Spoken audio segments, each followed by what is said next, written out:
Hi, I'm Erica, and I hope your week is off to a fantastic start. I'm thrilled that you're here, and if you're new to the Tea Minds, then welcome. This is a lovely, warm, cosy space where we pause for tea so that we can reconnect with ourselves, rebalance our mind, body, and spirit, and learn how to savour those precious moments before they slip away. In each episode, we explore how something as simple as a cup of tea can be a gateway to mindfulness, mental fitness, and learning to be more present in the way that we live. With inspiring tea routines, thought-provoking insights, and heartfelt conversations with amazing guests, this is your time to pause, rebalance, and thrive. Life is fast, but your tea doesn't have to be. So pop the kettle on, grab your favourite mug, and let's dive into the art of living with a tea mind. So, hello and welcome to today's episode of the Tea Mind podcast. And I am super excited by our incredible guest today, someone who is making waves in the world of sustainable luxury and ethical manufacturing. So, I'd like to introduce you to Laura Thomas, the director and founder of Laura Thomas Co., a Scottish luxury brand dedicated to producing 100% natural face, hair, and body and home care products. But Laura's mission goes far beyond beauty. Her brand is built on sustainability with products that are recycled, refillable, biodegradable, ocean friendly, and completely synthetic free, all while using reusable and recyclable packaging. And Laura's journey is amazing. It's so inspirational. She's got a background in corporate lending, and then she took the bold leap into entrepreneurship, specializing in buying and selling small businesses from bustling cafes to thriving retail spaces. And her deep expertise in retail and marketing has propelled Laura Thomas Co. into a brand that not only prioritizes the planet, but also redefines what luxury should look like in the modern world. So, today we're going to be diving into her journey and the challenges that she's faced in scaling a sustainable brand and how she blends her business acumen with her passion for ethical living. So, let's grab a cup of tea and settle in as we welcome the brilliant Laura Wilson to the show. Oh, thank you. What Hello. an introduction. I could go on and on and on, but I think, welcome to the podcast. Thank you How, for having me. you're welcome. So I understand that your journey started really with a single lavender candle designed to promote sleep. Yeah. So can you take us back to that moment and what did you learn about the power of scent and the power of rituals and how that's influenced your business and your journey? Yeah. So to jump back into another chapter of life, I was living in New Zealand. I was really inspired by life there. And now we're going back nearly 20 years ago. I was really inspired by life there because people were really into recycling, sustainability. The word vegan was used a lot.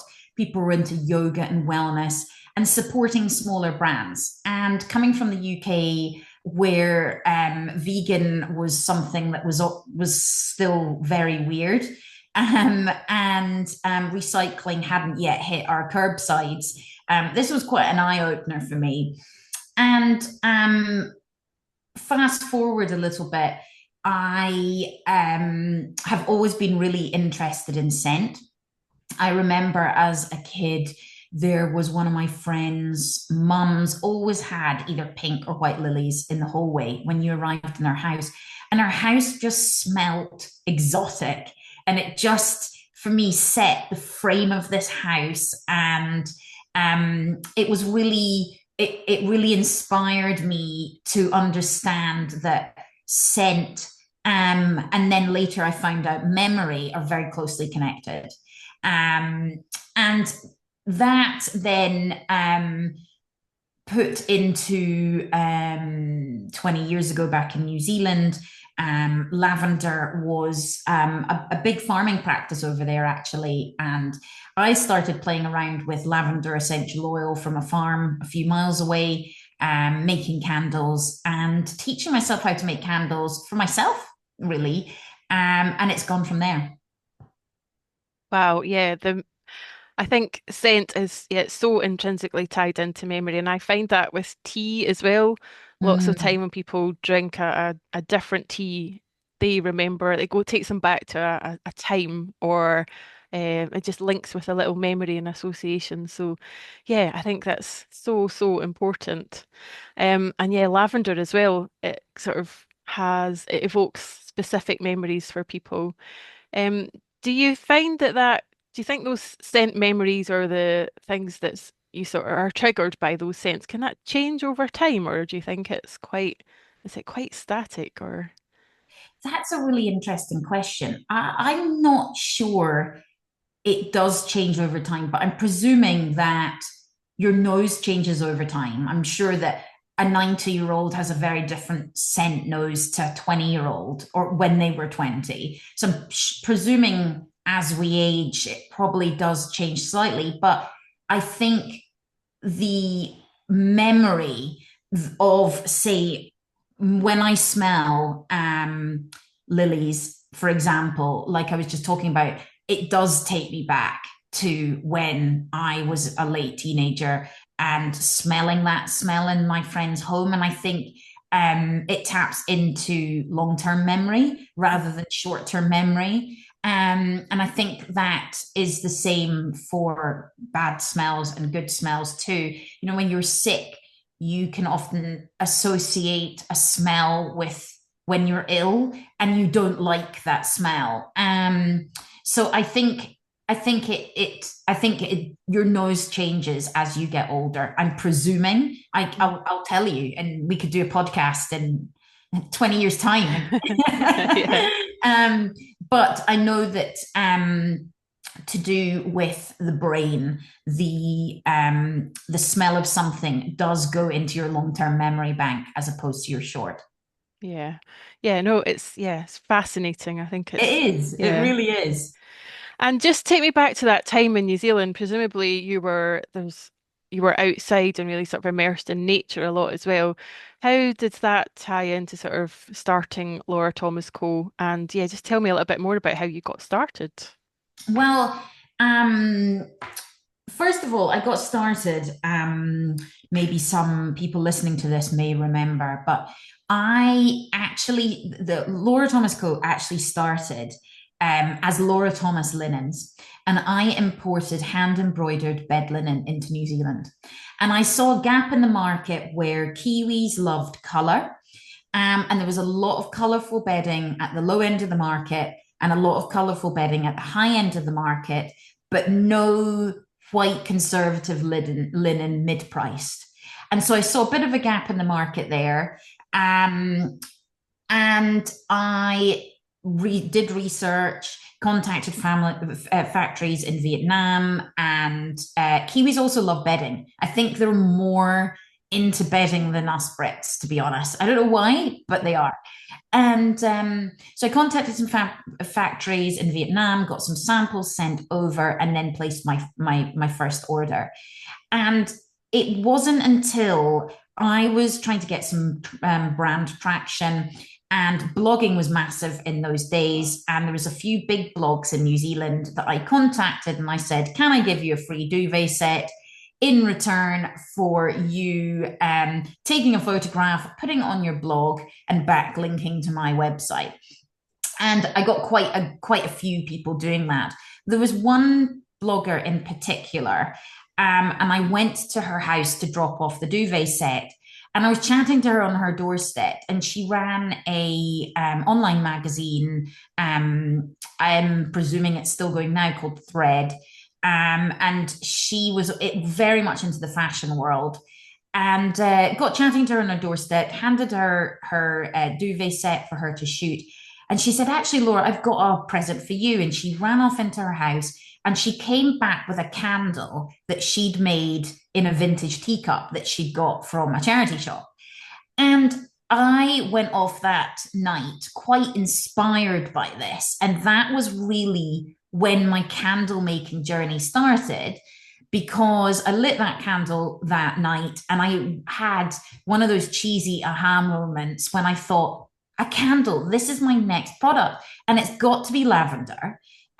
Because there was a lavender farm, as I'm saying, close by. And I started playing around in my kitchen, making lavender candles with a view to selling them alongside my duvet sets as a nighttime wind down connection, wellness. And um, my bedding was 100% cotton. I knew that I wanted candles to be 100% natural as well. So I very much researched that right down to the different wicks. And you can get polyester wicks, you can get cotton wicks, you can get wooden wicks.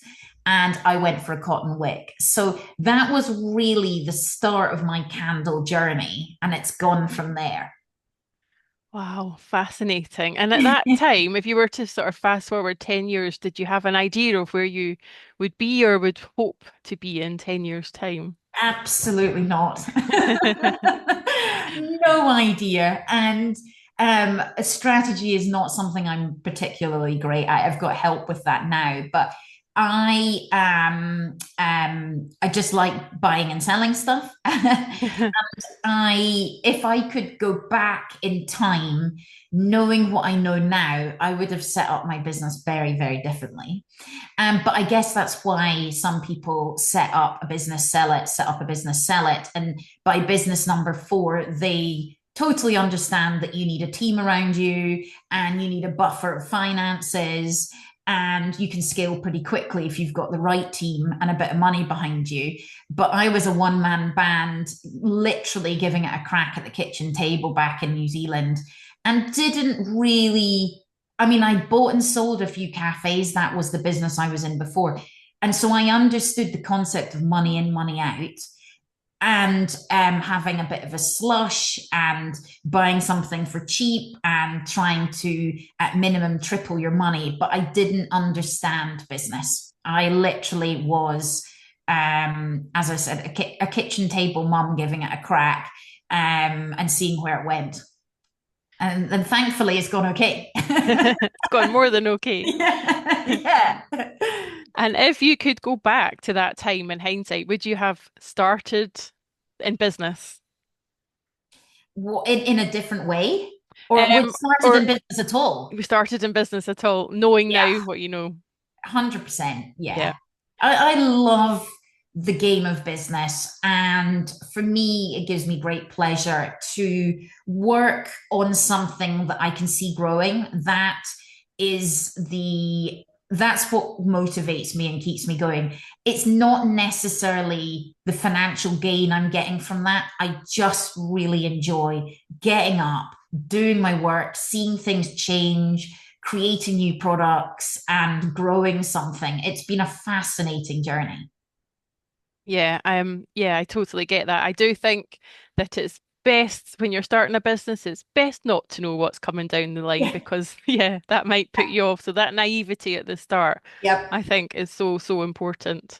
Ignorance is pure bliss. It And really is. I heard that actually on a podcast recently, that there is actually a term for that. When you're a first time founder, I can't remember the name of the term, but you're so enthusiastic about your business that you're slightly blinded by actually the reality of running a business. And for me, that's worked out okay.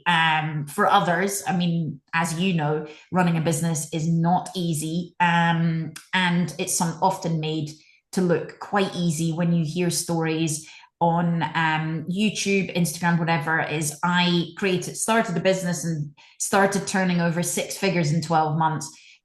That is not true. It doesn't work like that. It takes serious dedication to the cause to start something and grow it. And if it was easy, everyone would be doing it. Yeah, that's true. And stories like that, overnight success and so on, just isn't helpful. No, And not at comparing all. yourself to other people, other businesses is never helpful either. Because I think every person and every business has to create their own version of success and what that looks Yes, like for them as well. yes, exactly. So just sort of taking us on that journey then from New Zealand, what Mm. happened then and maybe share some of the high points and low points. Well, so New Zealand, I separated from my partner. I came back to Scotland with two children, 4 and 6. I had £200 to my name, and I returned with 6 suitcases full of clothes and bags. So I'd literally just got Laura Thomas going, and I had got it to page one on google.co.nz. I was starting to get real traction with people buying duvet sets, and then I would send them out with a little offer, and they would come back and they would buy more pillowcases. Or so I was just getting going when my life really was disaster struck, and I kind of lived my worst fear of literally moving from one side of the world to the other with two small kids and no money. It was a scary time, actually, and I came back to Scotland. I borrowed some money off family, and I literally started Laura Thomas again, which was slightly soul destroying. But interestingly, when I look back on that time, I had a part-time job that I worked around my kids with. I was doing Laura Thomas Co as a side hustle, and I would put my kids to bed at 7:30, and I would work into the small hours, either making candles or products, or doing sales and admin. And I look back on that time, and it's interesting because failure wasn't an option. It was just, this is what I'm doing, and I'm not going to let life get on top of me. I'm going to create my own life the way I want to do it. And thankfully, that has been an interesting journey. I would say I did sacrifice during that time, in terms of I had friends going out and they would say, "Do you want to come?" And I'd say no. I didn't go on holiday. I was just grafting and looking after my kids and prioritizing those two things in my life. Wow, that's yeah, what an amazing story. And I'm just curious where that sort of deep belief and that resilience came from. Yeah, I don't know. It's something that I've asked myself, and I'm not too sure. I think it maybe comes from self-pride, and wanting to achieve something. Like I say, failure wasn't really an option. I mean, I look back on that time in slight disbelief, because I'd rented a two-bedroom flat, and one of the bedrooms I turned into an office, and the other bedroom, my kids were in bunk beds. And I slept on a pull-out bed in the living room. I mean, who does that? Because I couldn't afford an office. And when I think about that, and I had mums coming round to drop their kids off for play dates or whatever, and they'd be like, "Where do you sleep?" And I was really embarrassed to say, "On the IKEA pull-out sofa." I literally pulled the bed out, made it up every night, and then put it away in the cupboard for during the day, because I was so focused on my project that I just kept going with it. Wow. And how long was that period of what sounds like sort of surviving and just putting everything you had into this? How long did that period last before you could sort of take a little breath and start to think about other things? Probably 2 years. And when I sort of got on top of my finances as a single mum, um, and the business during that time went through, obviously, I was still selling bed linen. It was one of the things that I did have shipped back from New Zealand, was all my stock that I had. And yeah, I probably 2 years. And I was very fortunate, because my ex-parents-in-law saw what was going on over in Scotland, and they came to visit, and they said, "We would love to help you buy somewhere, buy a house, and we will lend you the money to do that." And at the time, the village's old doctor's surgery came up for sale, and I ended up buying it with their help. But it was quite literally a doctor's surgery, bought as a commercial building, and the girls and I moved in there. And I do remember roping in a friend to help me move out of this little flat. And she walked in and she looked at me and she said, Laura, you've really done it this time, haven't you? And so the next chapter began, whereby not only was I running a business and looking after two small kids, I was also then renovating an old doctor's surgery. And again, I really didn't have the finances to do this. I was licking things with paint during the weekends, and the girls and I were just really happy to have a place that we could call our own. Um, and again, I look back on that time and I think, gosh, that's nuts. I mean, you literally would walk into this building and there was the reception where there was glass sliding doors where obviously the receptionist sat behind. And then to your right was a toilet, which is now a shower room. And what is now our kitchen was the village's waiting room. And quite a few people said to me, I've sat in your kitchen. And Oh, that was 8 years ago. So I bet it eight looks. and a half years ago.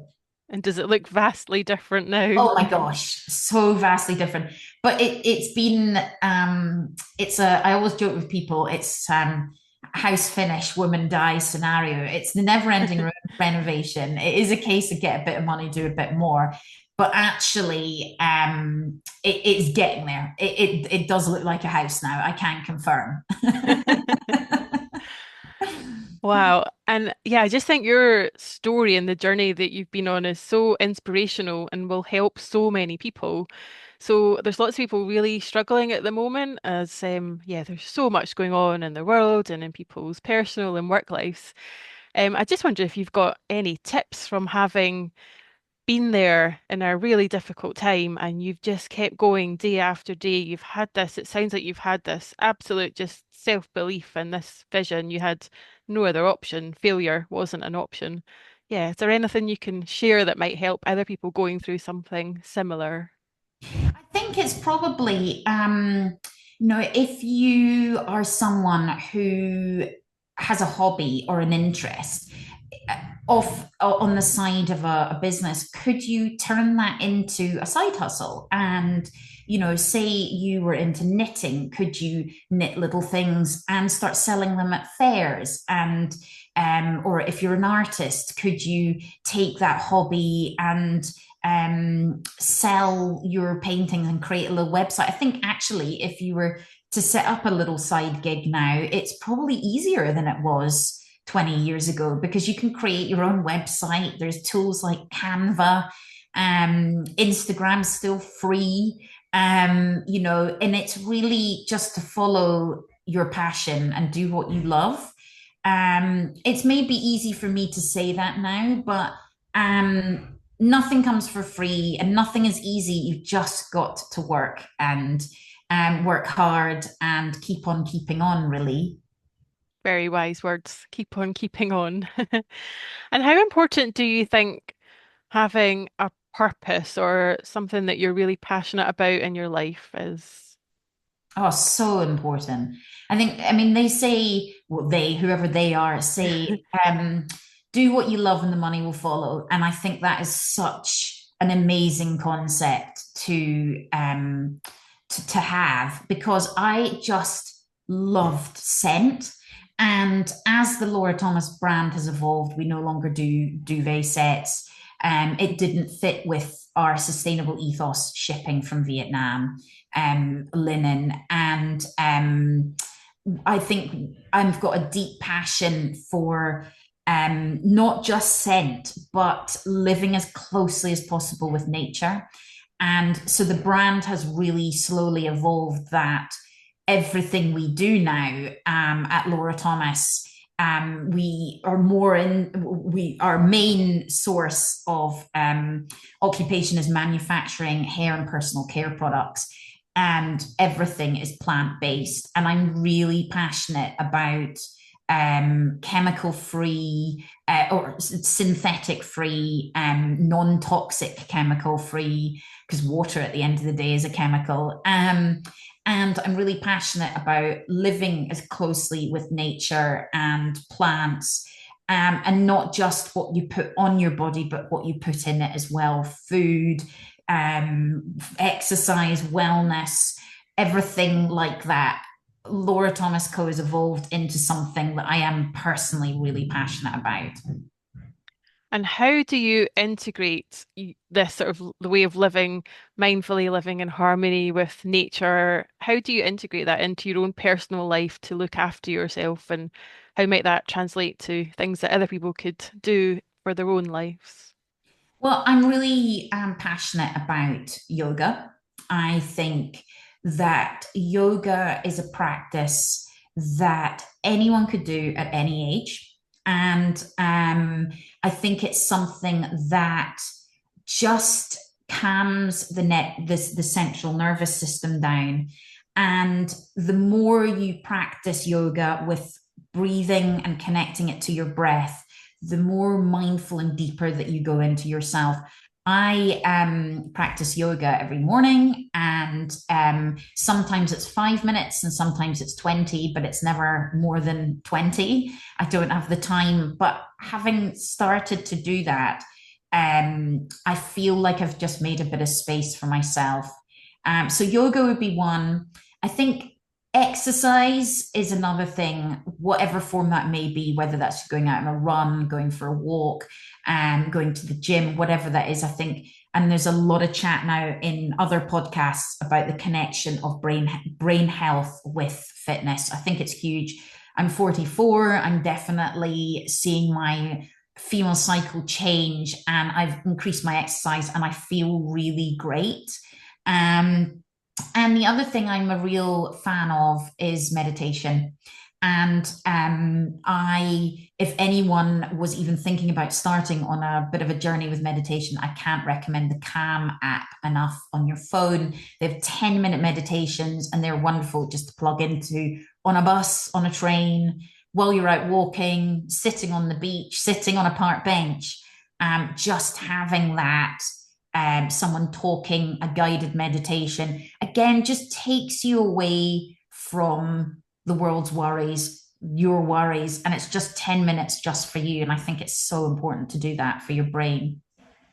Yeah, I wholeheartedly agree with everything you've just said there, from movement and yeah, how that really helps your mind and your body and your brain, everything. It all sort of comes together. And yoga or Pilates or whatever people do. I really like Qigong, which I'm just getting Yeah, into more at the moment because it's ties into the five elements and the whole T mind system that we're working on. fantastic. But yeah, meditation as well. So whatever form of meditation that takes for you, and yeah, loads of apps like the Calm app.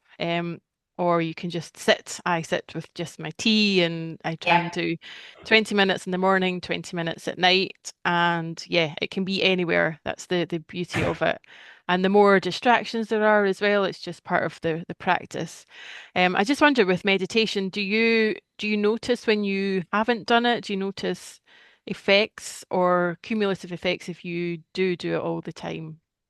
Well, I think to begin with, yes, I did notice. I did notice if I haven't done it, but to be honest, because I'm regularly yoga and meditating, it's become a 100% part of my life and my routine, and so I don't not notice it because I'm not doing it, if that makes sense. Hmm. But I think when I first started meditation, yeah, I just think I noticed that my brain was less busy with ideas, and I have a lot of energy, and slowing myself right down is quite hard for me because I like being busy. I like a fast paced life. Um, but in a mindful way. And so, yeah, I think my journey to begin with meditation, I would notice how I felt after versus how I felt before. Whereas now I feel I have my moments, but I feel generally on the whole, I'm a much calmer person because of the lifestyle that I lead. Yeah. No, I think that's good. And I think the fact that you've been able to make it a daily habit, just something that Mm.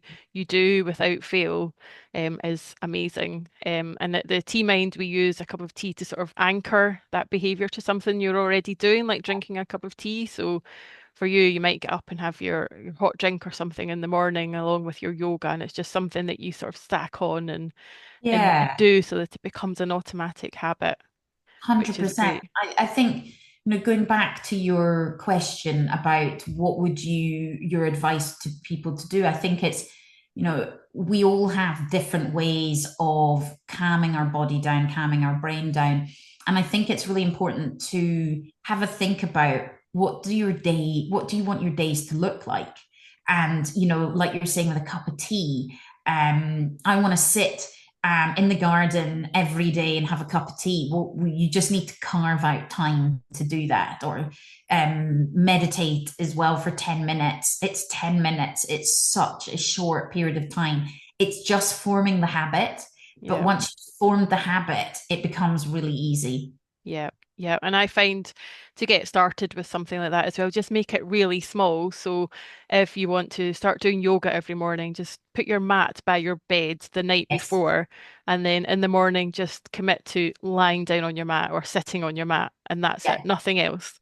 You tick the And box. yeah, you've ticked the box, and then you're more likely to do something if you're sitting on the mat. But if you don't, then fine, nothing else happens that day. But the next day, you'll sit on it and you might do a little bit more. So Yeah. just make it as small as you can. Yeah, and just like you're saying as well with the mat, or putting your yoga clothes beside your bed too is another one that I do. So it's easy. I get up, put my clothes on, get onto the mat, and I'm just doing yoga in my bedroom. It's not fancy.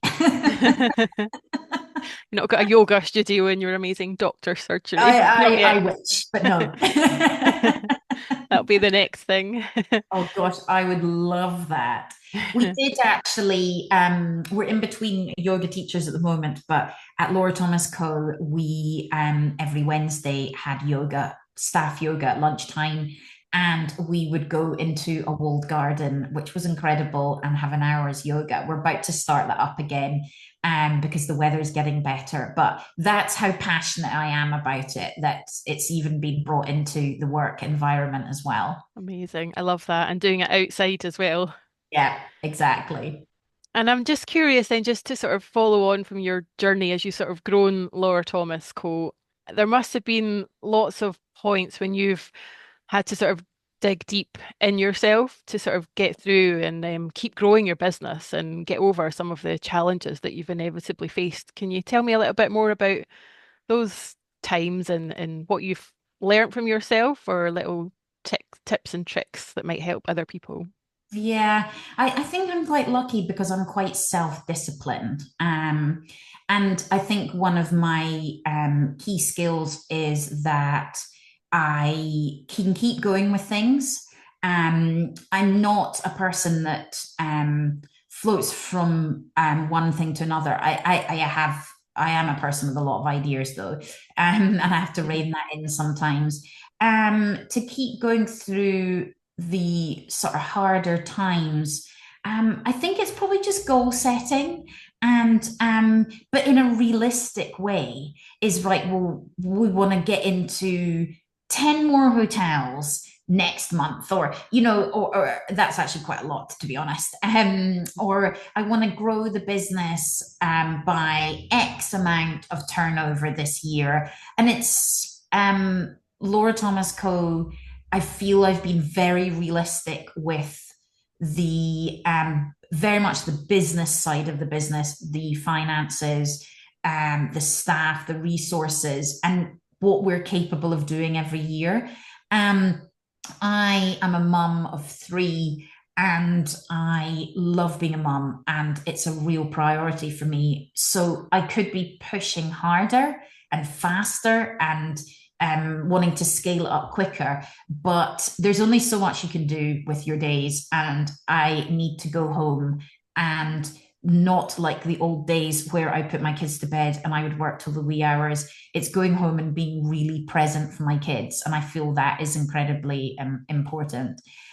So the advice I'd probably give would be to set really small, incremental and realistic goals and just stick to them. And once you've ticked that small goal, you feel good about yourself. So you'll create another one and then you do that and then you tick that off your list and you feel good about yourself. You're not creating massive goals that are unrealistic and never going to happen. Yeah, I think that's really good advice. And I'm sometimes guilty of trying to pack too much in and set too many goals. So I'm really trying to just focus on each quarter with each season. We just pick one main goal that we're focusing on for that quarter, and we just go all out on that goal, which is really helping. And then taking time at the end of that, once you've achieved it, to just really reflect back and feel good about it, like you say, and congratulate yourself on it. Yeah, exactly. And yeah, taking things off or achieving a goal is really very influential to the feeling you have about yourself, your self-worth. And if you can just do little goals and meet them, you'll feel good about yourself and things will move in a positive direction. Yeah, definitely. And it's amazing to see how you've managed to get into particularly so many amazing, outstanding hotels and everywhere. Well, I don't go to many fancy hotels, but wherever I go these days, they've always got your lovely, amazing like hand wash and moisturizer in the bathrooms. And I just think it just really helps to elevate and to grow your brand. So yeah, I wonder how you go about sort of doing that and getting into those places. Yeah, I think very hand-picked and knowing who we want to partner with and what matches the brand and the brand ethos, and where we would like the brand products to be placed, I think is really important. I remember, maybe back in 2020, 2019, I would have sold anything to anyone because just getting the business off the ground was the starting point. Whereas now we're much more thoughtful on where we place the brand because we're growing a brand for the future, not for the immediate to sell and move on to something else. And I think it's really important when you run a business that you work and you partner with people that it works for them and works back for you. It's a complete partnership. Our products seem to complement a lot of beautiful hotels, and the beautiful hotels need some really nice products that smell great. But not only that, the hospitality industry has gone through a massive shift in the last few years in terms of sustainability. Travelers want to be sustainable. The eco tourist is massive, and we have really been right place, right time in terms of the market with plant-based products that smell amazing and quite literally bridge the gap between luxury and sustainability. Yeah, fantastic. And how can listeners maybe use some of those products to recreate that luxurious hotel feeling in their own homes, their own lives? I know you've got some amazing products. Oh, thank you. Well, I mean, I always live by the philosophy myself is buy well and buy once. And if you were to buy a Laura Thomas hand wash, for example, I'm obviously biased. It smells amazing, but you can refill it, and it's thick. It smells amazing. You don't need much, so a little goes a long way, and you can refill it for less. And I just think living by that philosophy, whether you're buying clothes or tea or eating out, is, rather than little and often, I think it's better to buy really well and buy once. And that's a philosophy I live by. Yep, I agree with that. And also, once you have bought well, and just to take that moment to just pause to really enjoy it. So whether it's lighting a candle, actually just have that little moment and use it as almost a ritual. So you can actually sit and smell the candle and look Yeah. at the flame. Just be really present and mindful in the same way that you might do with your tea or whatever else. So Yeah, yeah. like think about that tea that you're drinking and what you're tasting and just soak in the moment, I think is massive. Yeah, definitely. And You, how long ago did you opened a shop in North Berwick as well, as if you didn't have enough to do? Oh, I love our shop. I opened it as initially as a pop-up in November 2021. Hmm. And we got the keys on a Friday. And with the help, myself and handyman Kenny literally licked it with paint and ripped up some old flooring. And we put some really nice trade stands that we have for trade shows in there, ran it as a pop-up till Christmas Eve and closed it down, and then did a proper refurb where it got replumbed and rewired and shelving popped in. Worked with a company called Melita Monroe, who supplied all our Scandinavian furniture. They're based in Edinburgh. And we reopened in March 2022. The shop is doing great. We love our shop, and I say we, I've got the most amazing manager running the shop. We love a good party down there. So any excuse that we have, we will order in a big cake, and we will have fizz and coffee on the go. And it's been really lovely. Just on Saturday, last Saturday was the shop's third birthday. We ran an event. We love a good goodie bag. So anyone that came into store and spent over £40 got a goodie bag, and we had cake and we had tea and coffee, and it was just great. We've got a brilliant pile of local supporters, and it's just great to catch up with people face to face. And it's just really fun and wholesome to run these events, which is great. And how important is that community aspect for yourself? And do you get a sort of positive benefit personally out of all that community and that connection? 100%. It's kind of it really gives me a buzz. We actually have a really successful Saturday newsletter that we send out every Saturday at 6 a.m. and have done since 2020. And we're building a community of like-minded people. And that is hugely important. I think for a retail brand, there's so many brands out there that come and go, come and go. And I a newsletter for me has to, yes, it's about the company, but it has to give information, it has to create a sense of community within it. And I think between our newsletter online and our retail shop, I feel we're heading in the right direction with that. It feels really good to interact with people, and engage with people and what they want, and listening to that is just it's really great. I can testify your newsletter is amazing. I'm a Oh, religious do you reader read it? Oh, every thank you. Saturday. Oh, thank you so much. Oh, that's really great. So if you were to take a little pause now as we're getting to the end of this conversation, because you've got a very busy day ahead of you, as always, if we just take a little pause and sort of look forward to the next 10 years, where do you see yourself and your business in that time? Well, I think Laura Thomas Co. is going, product offering is going to expand. I'd really like to get into more beauty and more body products. I am a massive fan of natural makeup.